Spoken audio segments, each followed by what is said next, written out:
আসি, আমার স্ত্রী নিজেকে ঘরের মধ্যে লুকিয়ে রাখে বা একটা গর্তের মধ্যে সে নিজেকে লুকিয়ে রাখে। ইয়া রাসূলুল্লাহ, এ হাবিবাল্লাহ, আমি নামাজটা পড়ে নিয়ে দ্রুত গিয়ে কাপড়টা খুলে নিজেকে গর্তের মধ্যে বা কোণেতে লুকিয়ে ফেলি। এই কাপড়টা আমার স্ত্রীকে দিয়ে দিই, ওই স্ত্রী কাপড়টা পরে নামাজটা আদায় করে। ইয়া রাসূলুল্লাহ, এ হাবিবাল্লাহ, ফজরের সময় তো শেষ হতে যায়, এই দোয়া করতে গেলে ওয়াক্ত চলে যাবে, নামাজটা স্ত্রীর কাজা হয়ে যাবে। তাই আমি দোয়া নাচে রোজ দ্রুত চলে যায়। এই কথাটা শোনার সাথে সাথে আল্লাহ নবীর চোখ দিয়ে পানি জারি হয়ে যায়, সাহাবাদের চোখ দিয়ে পানি জারি হয়ে যায়। আল্লাহ নবী আসমানের দিকে হাত তুলে বলতে লেগেছে, হে আল্লাহ, আপনার জন্য আমি মুহাম্মাদের জন্য এরা প্রেম ভালোবাসা করতে গিয়ে আজকে এরা কোন জায়গাতে পড়ে আছে। তথাপি দুনিয়ার লোক লালসায় হারামের একটা কাপড় লাই না, দুনিয়ার লোক লালসায় কেউ ফিরি একটা দিলে লাই না, কেননা তাদের আকীদা ছিল একটা, আমরা নেব আল্লাহ থেকে, কারো কাছে হাত পাতবো না। আল্লাহ পাক জিহারে রেখেছে, শুকরিয়া রেখেছে। কিন্তু আমি এখন যেটা আপনাদেরকে বলতে চাই, একটা কাপড় থাকতে পারে, তাদের স্বামী স্ত্রীর মধ্যে মহব্বতটা পৃথিবীর জমিনে আজকে যত বড় বড় ভিআইপি হোক না কেন, তাদের মধ্যে নাই, তাদের মধ্যে নাই, তাদের মধ্যে নাই। পৃথিবীর নম্বর ওয়ান ধনী হতে পারে, পৃথিবীর নম্বর ওয়ান শক্তিশালী দেশের রাজা হতে পারে, পৃথিবীর নম্বর ওয়ান শিক্ষিত হতে পারে, কিন্তু ইসলামী সংসারে যে শান্তি ছিল, স্বামী স্ত্রীর মধ্যে যে ভালোবাসা ছিল, ওই ভালোবাসাটা পৃথিবীর জমিনে নাই। আল্লাহ নবীর সাহাবীটা, ওই মহিলা সাহাবীটা, ওই পুরুষ সাহাবীকে বলবো, আমার প্রাণের স্বামী, আপনি চিন্তা করবেন না, আমি আপনার উপরে বড়ই রাজি খুশি আছি। আর আমার আল্লাহ রাসূল জানিয়ে দিয়েছে, আমার আল্লাহ পাক বলে দিয়েছে, পৃথিবীর মধ্যে আল্লাহর কাছে শ্রেষ্ঠ পুরুষ হলো সে, যে কিনা তার স্ত্রী তার স্বামীকে বলে, আপনার উপরে আমি রাজি হয়ে আছি। বলে আজকে আমাদের জামার অভাব আছে, থাকার অভাব আছে না, খাওয়ার অভাব আছে, শান্তি আছে?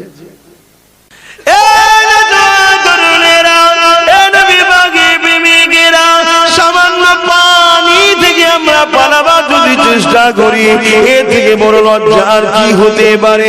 সামান্য যদি ঝড় থেকে আমরা পালাবার চেষ্টা করি, এর থেকে বড় লজ্জা কি হতে পারে? অথচ আল্লাহর ওলিদেরকে দেখো, তারা জিন্দেগিটা কাটিয়ে দিয়েছে আল্লাহর জন্য, রাসূলের জন্য কাটিয়ে দিয়েছে। ইমাম রাসূলের সাহাবাদের যদি জীবনীটা দেখো, হযরতে বেলালের কথা সবাই শুনেছো, এই যুবকেরা, তরুণেরা, বাবেরা, হযরতে খাব্বাব হুজুরের কথা সবাই শুনেছো। হযরতে খাব্বাব যখন আল্লাহকে আল্লাহ বলে, নবীকে নবী বলে, দুনিয়ার জালিম অত্যাচারী আবু জেহেল উতবা দল ছেড়ে দিয়ে আমার নবী পাকের দলে যখন চলে এলো, গান ছেড়ে দিল, যাত্রা ছেড়ে দিল, কাজের মেলা হলো তৎকালীন সময়ে, ওই মেলাটাকেও ছেড়ে দিল, নারীদেরও শোষণ করার জন্য নীতি ছিল। কোনো থেকে ফিরে যখন চলে এলো, এসে যখন আল্লাহ নবীর হাতে হাতটা দিয়ে দিল, ন্যায়ের পক্ষে চলে এলো, ইনসাফের পক্ষে চলে এলো, মানবতার পক্ষে চলে এলো, ইনসানিয়াতের পক্ষে চলে এলো। নারীরা মায়ের জাত, ওই মায়ের জাতকে সম্মান মর্যাদা দিবার যে রাসূল শিক্ষা দিয়েছে, সেই রাসূলের দিকে যখন চলে এলো, তখন আবু জেহেল, উতবা, সাইবা, তাদের হাতে রাজ ক্ষমতা ছিল। তারা আমার রাসূলুল্লাহ সাহাবী হযরতে খুবাইবের উপরে কম জুলুম করেনি, হযরতে খাব্বাবের উপরে কম জুলুম করেনি। কি জুলুম করেছিল? এই যুবকেরা আগুন তৈরি করে ওই আগুনের উপরে খাব্বাবকে বসিয়ে রাখলো, আর এই কোমরের গোশতগুলো ওই আগুনে পুড়তে শুরু করতো। ঘরে যখন কেউ দেখবেন কাবাব তৈরি করে, ওই গোশতকে শিকের মধ্যে দিয়ে যখন আগুনের উপরে দেওয়া হয়, দেখবেন এই গোশত থেকে পানি ঝরে ঝরে ঝরে ঝরে ওই আগুনে পড়তে থাকে। অনেক সময় আগুনটা নিভিয়ে যায়, আর গোশতটা আস্তে আস্তে পুড়তে পুড়তে পুড়তে পুড়তে ফুলে ছিল ছোট হয়ে যায়। হযরতে খাব্বাব হুজুরের কোমরের গোশত থেকে রস বেরোতে বেরোতে আগুনগুলো বন্ধ হয়ে যায়, আবার আগুন জালিমরা ধরায়, আবার খাব্বা হুজুরকে বসায়, আবার আগুনটা নিভিয়ে যায়, আবার আগুনটাকে ধরানো হয়, আবার বসানো হয়। এইরকম শাস্তি তো তোমায় দিয়ে হয় রে। তোমাকে মসজিদে যেতে বললে যাচ্ছ না, তোমাকে আযান দিলে তুমি শুনছো না, তোমাকে মাহফিলে আসতে বললে যাচ্ছ না। মনে রেখে দিও, কাল তুমি আল্লাহর ঘরের দিকে যাবার জন্য ছুটবে, কিন্তু আমার আল্লাহ তোমাকে নেবে না। ওই জায়গায় দেখবে পাহারাদার দাঁড়িয়ে আছে। কে পাহারাদার? দুনিয়ার জালিমরা তাদের সৈন্যকে দাঁড় করিয়ে দেবে, তোমাকে ঢুকতে দেবে না, তোমাকে মারবে। এখন দরজা খোলা রয়েছে, তুমি যাচ্ছ না। এই সুযোগটাতে জালিমরা খমন করে সুযোগটাকে কাজে লাগিয়ে দিয়ে তারা পাহারাদার লাগিয়ে দেবে, তখন তুমি যাবার জন্য ছুটবে, কিন্তু আল্লাহ তোমাকে তখন নেবে না। এখনো সময় আছে, আল্লাহর ঘরের দিকে ফিরে আসো, মাথাটা নত করো, রব্বি রব্বি করে আওয়াজ করো, চোখের কোণা দিয়ে পানি ফেলো।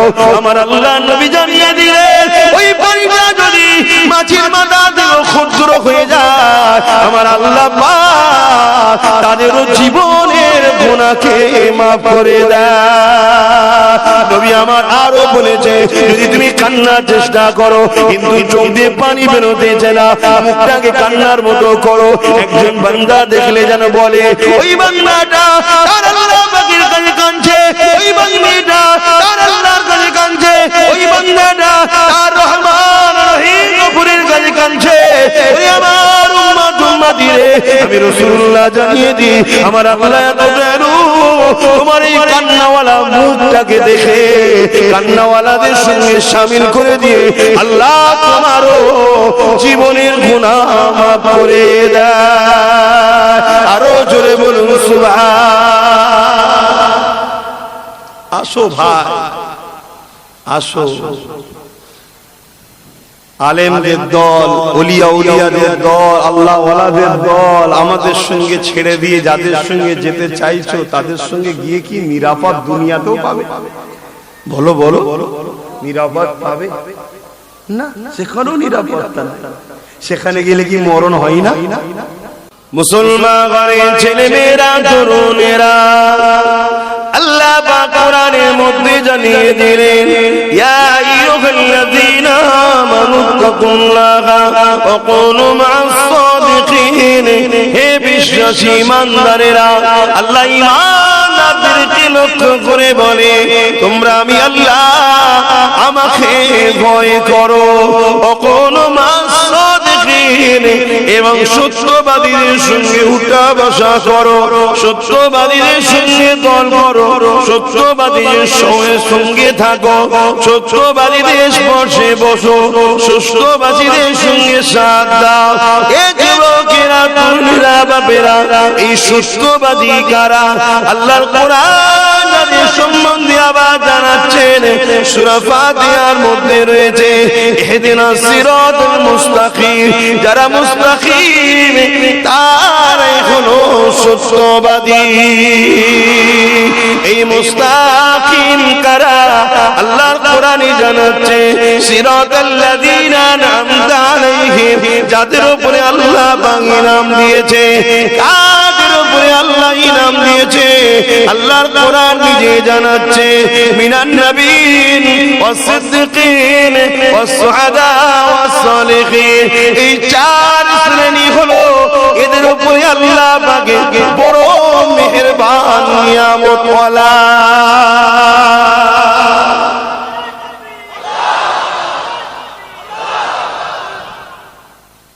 এদের সোহবতে বসো, দুনিয়ায় এদেরকে ফলো করো, দুনিয়ায় ইনাদেরকে পিয়ার করো, দুনিয়ায় ইনাদের কাতারে থাকো। আমাদের ভাই তোমরা, যেখানে বসতে আল্লাহ নিষেধ করেছে তারপরও বসে যাচ্ছ গানে, যেখানে আল্লাহ যেতে নিষেধ করেছে তারপরও যাচ্ছ যাত্রায়, যেখানে আল্লাহ মানা করেছে সেখানে যাচ্ছ সিনেমায়, যাদের সঙ্গে আল্লাহ মিশতে মানা করেছে তাদের কাছেও যাচ্ছ, যারা ফাসিক, ফাজিল, বেহুদা, জালিম, অত্যাচারী মানুষ তাদের কাছেও যাচ্ছ। আর যাদের সঙ্গে আল্লাহ মিশতে বলেছে তাদের থেকে দূরে থাকছো। যে কাজগুলো আল্লাহ করতে বলেছে সেগুলো করছো না, অথচ জিন্দেগিটা তো আল্লাহর দেওয়া, দুটো হাত তো আল্লাহর দেওয়া, দুটো পা তো আল্লাহর দেওয়া, দুটো চোখ তো আল্লাহর দেওয়া, জবানে কথা তো আল্লাহর দেওয়া, যৌবন ক্ষমতা তো আল্লাহর দেওয়া। এই ছোট্ট বাচ্চা ছিলাম আমি, আপনি আস্তে আস্তে বড় করে শরীরের মধ্যে পাওয়ার দিয়ে জুগিয়েছেন তো আল্লাহ।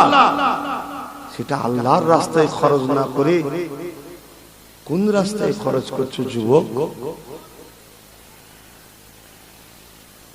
এ চিরস্থায়ী পৃথিবী নয়, আজ আছে কাল চলে যেতে হবে, আল্লাহ পাকের কাছে জবাবটা দিতে হবে। এ যুবক তাই বলি আজ সময় রয়েছে, এখনই তওবা করে নাও, বাকি জিন্দেগিটা আল্লাহ রাসূলকে খুশি করে চলো, নবী পাকের সুন্নাতে চলো, আল্লাহ পাকের দাসত্ব করে জিন্দেগি কাটাও। এ যুবকেরা তরুণেরা ভুল যদি হয়ে যাওয়ার পর কোন বান্দা বান্দি তওবা করে না, আমার আল্লাহ পাক ওই বান্দা বান্দিকে যেমন মায়ের পেটে সন্তান যখন বাহির হয় বেগুনাহ থাকে, ওই রকম আল্লাহ পাক বেগুনাহ বানিয়ে দেয়।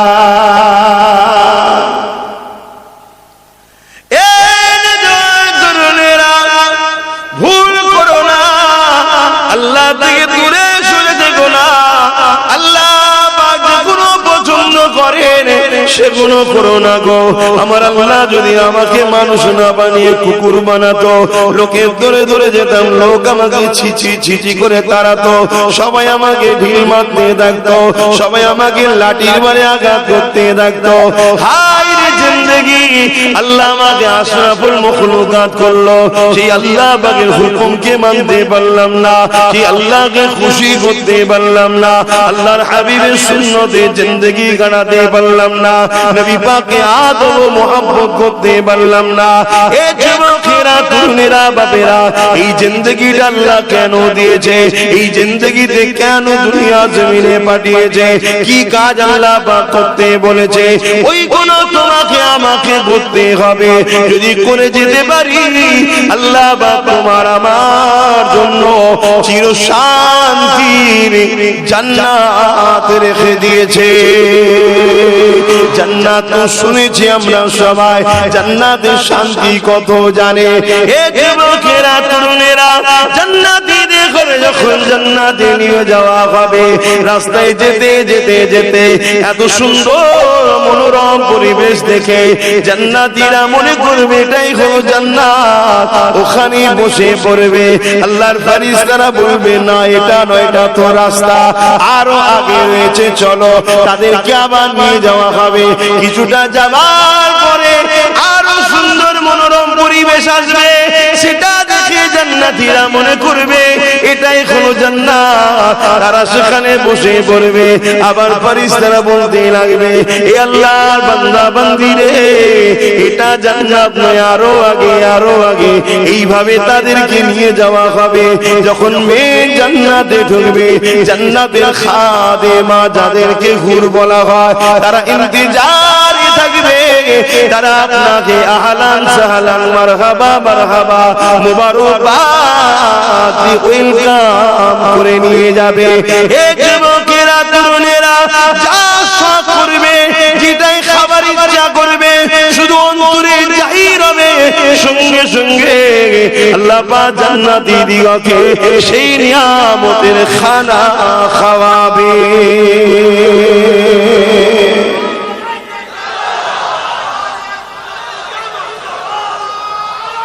আল্লাহ, কেউ আপনাকে বলল তুমি এখানে একটা বাজার দাও বা দোকান দাও বা কারবার দাও, কিছুদিন লস করলো, একদিন তোমার লাভ হবে, এত লাভ হবে লসটাও উঠে যাবে। আমরা যেই ব্যবসা করি প্রথমে একটু লসে খদ্দের ধরার জন্য করি না কি গো? তাহলে এই সুন্দর নিয়ামতের জান্নাত লিবার জন্য দুনিয়ায় লস তো নয়, তারপরও চোখের নেশা, যেটা একটু গান, একটু যাত্রা, একটু নাচ, একটু মদ, একটু জেনা, একটু ব্যভিচারী, এই সব চোখের নেশা। এতে কি শান্তি আছে বলুন? এতে শান্তি না, এতে আরো অশান্তি বেশি। পৃথিবীর যেসব দেশে এগুলো প্রচলন ব্যাপকভাবে আছে, খেয়াল দিয়ে দেখো। পৃথিবীতে সব থেকে মডার্ন উন্নত দেশ আমেরিকা। খবর নাও, কন্যার গর্ভে সন্তান কার, মাফ করবেন, বাস্তবটা জানাবার জন্য বলছি, বাপের। আজকের তারিখের কথা বলছি, নিরাপদ নাই। মাকে হত্যা করছে ছেলেরা, নিরাপদ নাই। ডেইলি ধর্ষণ হচ্ছে, খুন হচ্ছে, ডেইলি ডাকাতি হচ্ছে, রুখতে পারছে না। কিন্তু ইসলাম এমন একটা সিস্টেম দিয়ে গেছে, আমাদের তো নাই ইসলাম, আমাদের কাছে যেটুকু আছে কত আমার মায়ের সম্মান আছে। আপনার মায়েদের আছে না? এই আপনারা বলুন, আপনি সম্মান করেন না? করেন না? এটা তো ইসলাম। যেটুকু আছে ওইটুকুতে বাপের সম্মান আছে না? যেটুকু আছে স্ত্রী মর্যাদা পাই না? পাই না। কিন্তু খোঁজলে দেখো বাইরের দুনিয়ায়, সকাল হলো সেজে বুঝে স্বামী একদিকে, স্ত্রী আর একদিকে, এই এক পার্কে ও এক পার্কে। কথা বুঝে আসছে? বাচ্চাটা কুকুরের কাছে, ঘরে গৃহপালিত কুকুর রেখে দিয়েছে, কুকুরের কাছে বাচ্চা রেখে গেছে, ও তাকে লালন পালন করছে। কথা বুঝছেন না? বোঝেন না? এইটা কি জিন্দেগি? আস্তে আস্তে আমরা তো ওই দিকেই যাচ্ছি। আরে আসো আমার রাসূলুল্লাহর দিকে আসো। আমার নবীর কদমে যারা এসেছিল শান্তি কি জিনিস তারাই পেয়েছে। মাত্র একটা কাপড় ছিল স্বামী স্ত্রীর, একটা কাপড়। আর আজকে আমাদের বাড়িতে 1 ডজন 2 ডজন করে আছে। শান্তি আছে? কিন্তু সাহাবীর একটা কাপড়।